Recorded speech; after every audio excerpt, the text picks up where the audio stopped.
क्या कहा? चंडीगढ़? तुम्हारा ट्रांसफर चंडीगढ़ कर दिया गया है? हाँ स्वाति, मैंने तो ऑफिस वालों से बहुत कहा कि मेरा घर शिमला में और हमें वहीं खुले में रहने की आदत है, लेकिन उन्होंने मेरी बात नहीं मानी।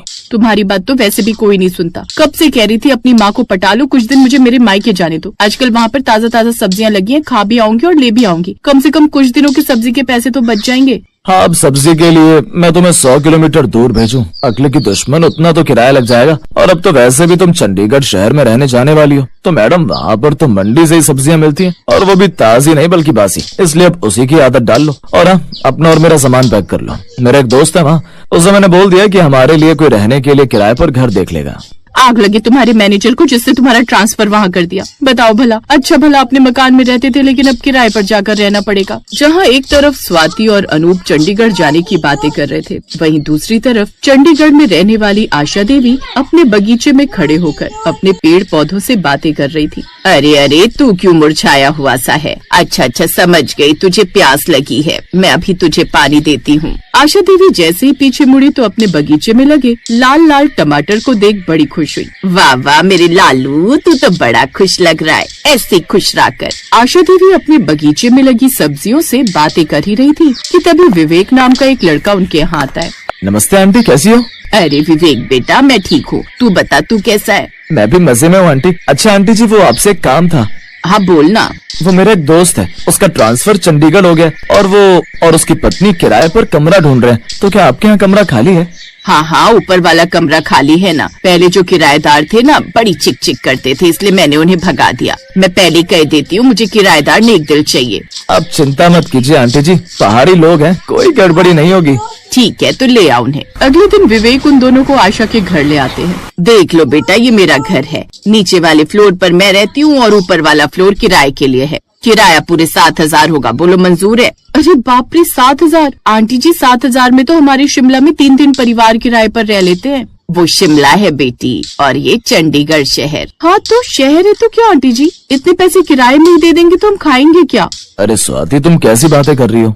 चुप रहिए जी, बुढ़िया को अपनी बातों में फंसा रही हूँ ताकि कम पैसे ले हमसे। आंटी जी 1 मिनट जरा अपना चेहरा इधर कीजिए। क्यों? मेकअप करते वक्त बिजली चली गई थी, कहीं अंधेरे में काजल ही ऑटो पर तो नहीं लगा लिया? क्या हुआ? हाय मैं वारी जाऊं, कितनी खूबसूरत है आंटी आप जरूर 50 की होंगी, है ना? क्या 50? मैं इतनी जवान लगती हूँ? जवान? आप तो बिल्कुल रेखा जैसी लग रही हैं। रेखा और मैं? हाय, अगर अमिताभ जी ने आपको पहले देख लिया होता ना, तो पक्का आपसे ही शादी करते। हाय, अमिताभ जी से शादी करने का तो मेरा सपना था, लेकिन शादी हो गई शक्ति कपूर से। अच्छा, मैं शक्ति कपूर तो मनोरमा।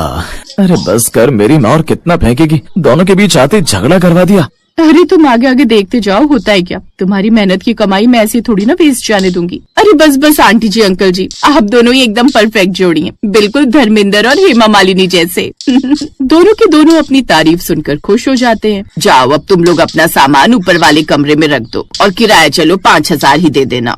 अरे वाह, तुम्हारा जादू तो चल गया स्वाति।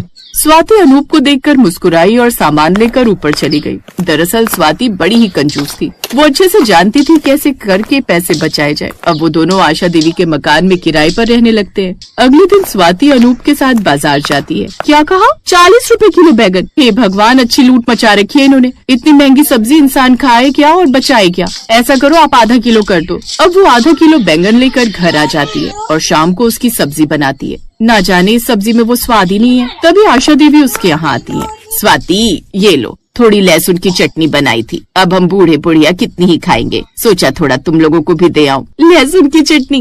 ओह शुक्रिया आंटी जी। स्वाति और अनूप जैसे ही उस चटनी को चखते हैं तो खुश हो जाते। वाह, क्या चटनी बनी है। हाँ अनूप, और इसकी खुशबू भी कितनी अच्छी आ रही है। ये जरूर ताजा लहसुन और पुदीने के पत्तों की बनी है। लेकिन आंटी के पास ये ताजा लहसुन और पुदीना के पत्ते आए कहाँ से? अगले दिन स्वाति जब बाहर टहलने निकली तो उसकी नजर अपनी मकान मालकिन के बगीचे पर गई। मकान के पीछे मकान मालकिन का हरा भरा बगीचा फैला हुआ था। वहाँ लौकी की बेलें, टमाटर की झाड़ियाँ, हरी मिर्च, पालक और यहाँ तक कि कद्दू तक झूलते नजर आते थे। और भी कई तरह की सब्जियां लगी हुई थी। अरे बाप रे, इतनी सारी सब्जियां और वो भी इतनी ताजा। ये आंटी तो बड़ी कमाल की निकली, घर में मंडी उगा कर बैठी है। और जब घर पर ही इतनी अच्छी मंडी है तो भला क्या जरूरत है मुझे पैसे खर्च करके मंडी से सब्जियां लाने की। मैं यहाँ की ताजा सब्जियां तोड़कर ना बना लूं। स्वाद का स्वाद और बचत की बचत। तभी उसे आशा देवी की आवाज सुनाई देती है, नहीं क्यों दूं मैं तुझे ये सब्जियां, ये मुफ्त की आती हैं क्या? पता है कितनी मेहनत से उगाई है मैंने ये, चल जा अब। स्वाति समझ गई कि वो उसे सब्जियां नहीं देने वाली, इसलिए उसने अब उन्हें चुराने का फैसला किया। स्वाति चंचल और थोड़ी चालाक थी। उसे अपने मायके में खेतों की ताजी सब्जियां खाने की आदत थी, पर यहाँ तो बाजार से सब्जी खरीदनी पड़ती थी। वो सब्जियों से भरा बगीचा देख बड़ी खुश हुई। वो सब्जी छुपाकर रसोई में ले आई।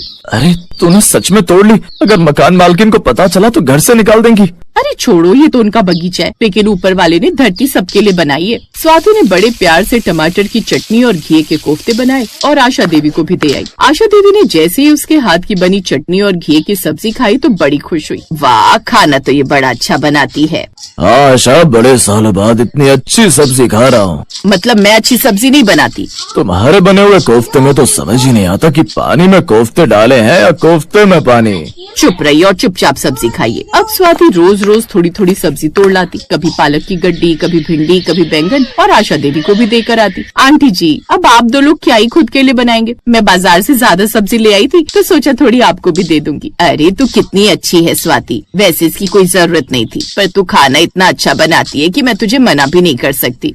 अच्छा आंटी जी, वो मुझे एक बात कहनी थी। हाँ बोलना। आप तो जानती हैं महंगाई कितनी बढ़ गई है और आजकल घर खर्च में इतना पैसा लग जाता है, फिर कुछ पैसे गांव भी भिजवाने होते हैं, तो थोड़ा किराया कम कर देती तो। और कम? जी अच्छा, वैसे आज मैं पालक पनीर बना रही हूँ, वो भी मक्के की रोटी के साथ। आप और अंकल ऊपर ही आ जाइएगा। ये सुनकर तो आशा देवी और भी खुश हो जाती हैं। ये तो और भी अच्छा हो गया, न पकाना पड़ेगा न बर्तन धोने पड़ेंगे। अच्छा ठीक है, हम आ जाएंगे। और सुन, अनूप को बोलना इस महीने से 3000 ही किराया देगा। धन्यवाद आंटी जी, आप बहुत अच्छी हैं। अब मैं चलती हूँ, खाने की तैयारी भी तो करनी है। स्वाति खुशी खुशी ऊपर आकर खाना बनाने की तैयारी करने लगती है। अरे वाह, सांप भी मर गया और लाठी भी नहीं टूटी। मतलब अब इन्हीं की सब्जियां चुराकर इन्हें बनाकर इनको खिलाती रहूंगी और ऐसे ही अपना काम निकलवाती रहूंगी। उसने खाना बनाया और शाम को सबने मिलकर खाया। अनूप सब जानता था लेकिन डर के मारे चुप रहता, क्योंकि अंदर ही अंदर उसे भी ताजी सब्जियां खाने में मजा आने लगा। लेकिन रोज बगीचे से सब्जियां कम होती देख अब आशा देवी को शक हुआ। अगले दिन आशा देवी बगीचे में गयी तो देखा कि 2 टमाटर और 1 लौकी गायब है। अरे ये कौन मेरी मेहनत की कमाई चुरा रहा है?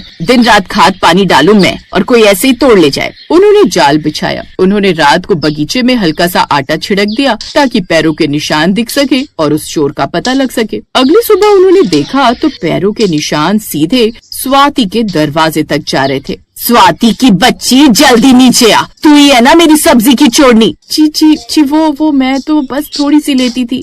अरे आंटी जी माफ कर दीजिए, हम आगे से हाथ नहीं लगाए। आंटी जी सच बताऊं तो मुझे मायके में खेत की सब्जियों की आदत थी, यहाँ से पैसे बचाने की सोचकर मैंने ऐसा किया, गलती हो गई। आशा देवी थोड़ी देर चुप रही, फिर बोली, स्वाति चोरी कभी अच्छी नहीं होती। अगर तुझे चाहिए था तो सीधे मुझसे कह देती, मैं इनकार करती क्या? वो उस दिन आप कमला आंटी को बोल रही थी तो। अरे वो मुई कमला तो 10 बार मुझसे लड़ती है और खुद कभी तिल का दाना तक भी नहीं देती। तो क्या आपने मुझे माफ कर दिया? हाँ, लेकिन शर्त ये है कि अब से तू मेरी मदद करेगी बगीचे की देखभाल में, पानी देगी, खाद डालेगी, तब ताजी सब्जी जितनी चाहिए ले जाना। और हाँ, इन सब से भी ज्यादा जरूरी, अब से तू ही हमारे लिए तीनों वक्त का खाना पकाएगी। फिर चाहे तू किराया भी मत देना, अब से किराएदारनी पकाएगी और मकान मालकिन खाएगी। हाँ। उस दिन के बाद स्वाति रोज बगीचे में काम करने लगी, पौधों से बातें करती। शांति देवी को भी अपनी बहू जैसी मददगार मिल गई, साथ ही उन्हें अब पका पकाया खाना भी मिलने लगा। सच तो ये था कि अब उन्हें भी स्वाति के हाथ का स्वाद लग गया था।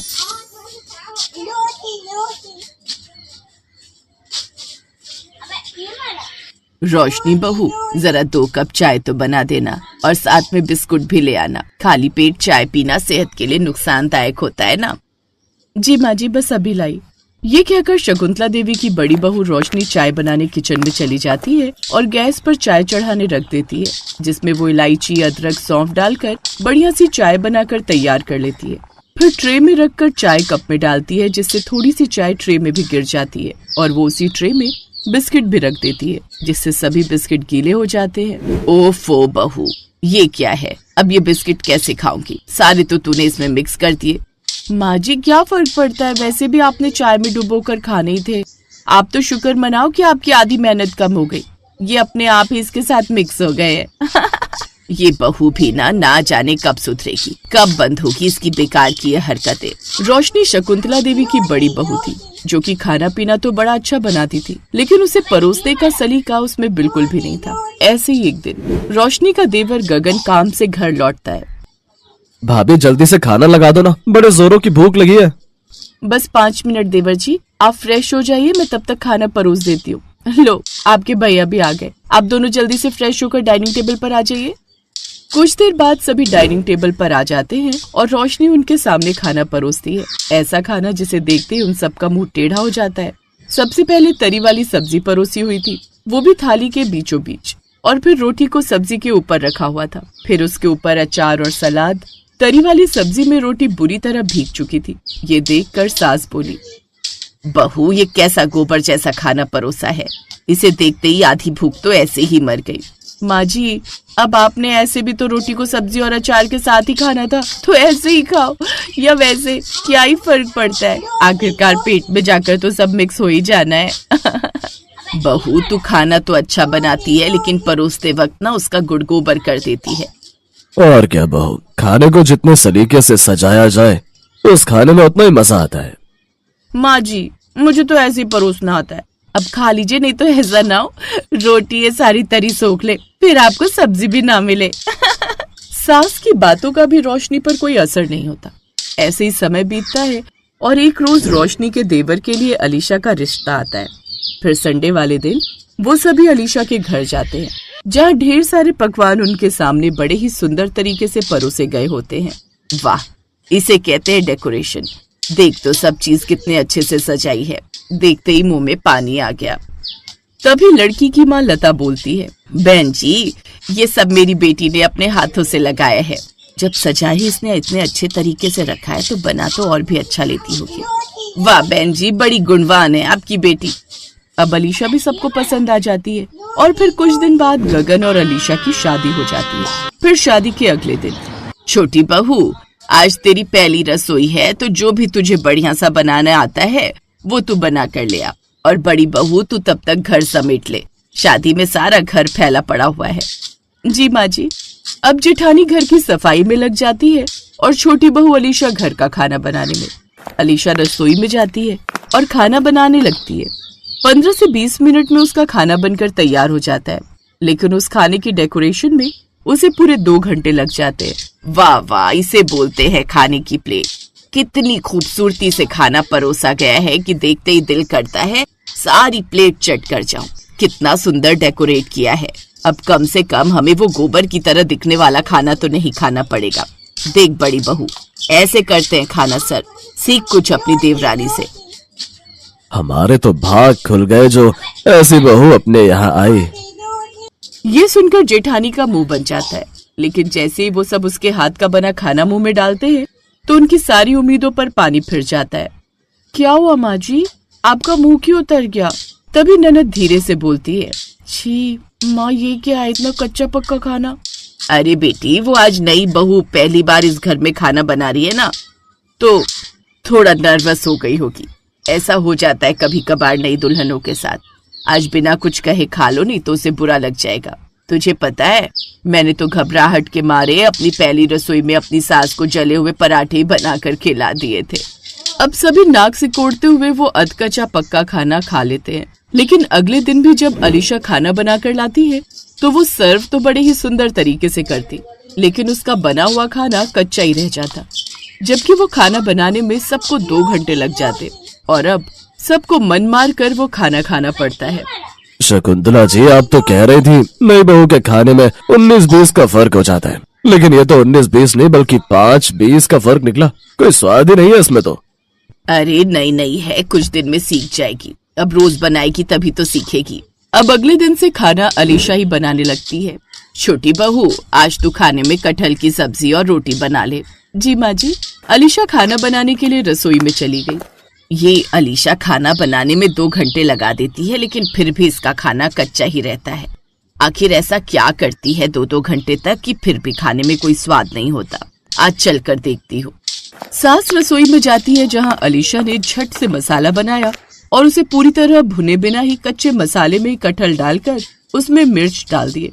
बहू, तूने तो 15 मिनट में खाना बना भी लिया। हाँ माँ जी, खाना तो मेरा 15 मिनट में ही बन जाता है। वो क्या है ना, बस डेकोरेशन में मुझे 2 घंटे लग जाते हैं। 2 घंटे? अरे भाई, खाना ही डेकोरेट करना होता है, पूरा घर नहीं। अब समझी, इसलिए तेरा खाना कच्चा पक्का रह जाता है। माँ जी, आप मुझे डिस्टर्ब मत कीजिए और डेकोरेशन करने दीजिए। तभी रोशनी आकर अपनी सास से धीरे से कहती है, और खाइए माँ जी अपनी छोटी बहू के हाथ का बना खाना। आप ही तो कह रही थी कि देखते ही दिल करता है पूरी प्लेट खा जाऊं। तभी जेठानी के बेटे अर्जुन के स्कूल से फोन आता है, जिसे सुनते ही वो सब जल्दी से अस्पताल भागते हैं। अर्जुन के पेट में स्कूल में काफी तेज दर्द उठता है, जिस कारण उसे अस्पताल ले जाया जाता है। देखिए, इस बच्चे को देखकर तो लगता है इसने कई दिनों से ठीक से खाना नहीं खाया, और जो थोड़ा खाया भी है वो इसने आधा कच्चा पक्का खाना खाया है, जिससे इनके पेट में इन्फेक्शन बन गया। देखिए, खाना हमेशा पूरा पका हुआ ही खाना चाहिए, नहीं तो ये हमारी सेहत को नुकसान पहुंचा सकता है। लेकिन अलीशा तो रोज उसको टिफिन बनाकर देती है स्कूल के लिए, फिर ये भूखा कैसे रह गया? यस मैडम, लेकिन मुझे आज ही रोहन ने बताया कि ये तो अपने टिफिन से 1-2 बाइट खाकर उसे डस्टबिन में फेंक देता है। क्या? इसका मतलब मेरा बच्चा भूखा ही रहता था? बड़ी बहू, तू जानती है ना छोटी बहू कैसा खाना बनाती है, तो अर्जुन का टिफिन तो तुझे खुद बना कर देना चाहिए था। तुझे इस बात का ध्यान रखना चाहिए था ना। और छोटी बहू, तू कल को तेरा बच्चा होगा तो क्या तू उसे भी ऐसे ही कच्चा खाना खिलाएगी? हम सब तो चुपचाप तेरे हाथ का कच्चा खाना बिना कुछ कहे खाते रहे, इस उम्मीद में कि आज नहीं तो कल तू खाना बनाना सीख जाएगी। लेकिन अब सवाल बच्चे की सेहत का है, इसलिए अब से खाना जेठानी बनाए और देवरानी परोसे। यही हम सबके लिए ठीक रहेगा। ना तो कच्चा खाना खाने को मिलेगा और ना ही गोबर जैसा परोसा हुआ। उस दिन के बाद जेठानी स्वादिष्ट स्वादिष्ट खाना बनाती और देवरानी उसे अच्छे से डेकोरेट करके सबको परोसती। लेकिन अब 2 घंटे की जगह ये काम वो 10 मिनट में करना सीख गई। इस तरह से अब सब परिवार वालों को स्वादिष्ट खाने के साथ साथ अच्छी तरह परोसा हुआ खाना भी मिलता।